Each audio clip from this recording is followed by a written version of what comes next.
कधी कधी वाटतं माणूस इतका निर्दयी कसा होऊ शकतो. एका निष्पाप बाळाला कोणीतरी खाडीत फेकून दिलं, पण नियतीने त्या बाळाला वाचवलं. कारण देव तारी त्याला कोण मारी. नमस्कार मंडळी, मी उमेश शिकणारे. तुम्ही पाहताय विदर्भ लाईव्ह. नालासोपाऱ्याच्या कळमखाडी किनाऱ्यावर एक धक्कादायक आणि एक काळीज हिलवून टाकणारी घटना घडली आहे. गुरुवारी दुपारी 1:30च्या सुमारास एका व्यक्तीला लघुशंकेसाठी गेल्यावर काहीतरी वेगळा आवाज ऐकू आला. तो बाळाचा रडण्याचा होता. आवाजाच्या दिशेने झुडपांमध्ये पाहिलं आणि तिथं एका प्लास्टिकच्या पिशवीत लपलेलं रडत निष्पाप बाळ त्याला दिसलं. त्या दृश्याने त्याचे हातपाय थरथरू लागले होते.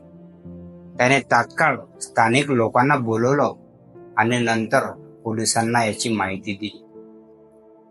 काही वेळातच अर्नाळा, वसई आणि नालासोपारा पोलीस घटनास्थळी दाखल झाले. पोलिसांनी बाळाला तात्काळ सोपारा येथील रुग्णालयात दाखल केलं. डॉक्टरांनी सांगितलं की ते बाळ अंदाजे 2 महिन्याचं असावं. आश्चर्य म्हणजे बाळ पूर्णतः सुखरूप आहे.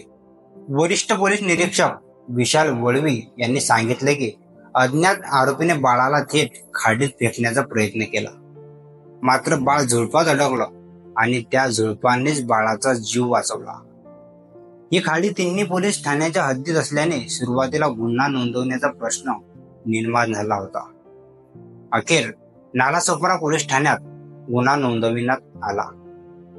पोलीस आता परिसरातील सीसीटीव्ही फुटेज तपासत आहेत आणि त्या निर्दयी माणसाचा शोध घेत आहेत ज्यांनी त्या चिमुकल्याला मरायला टाकून दिलं.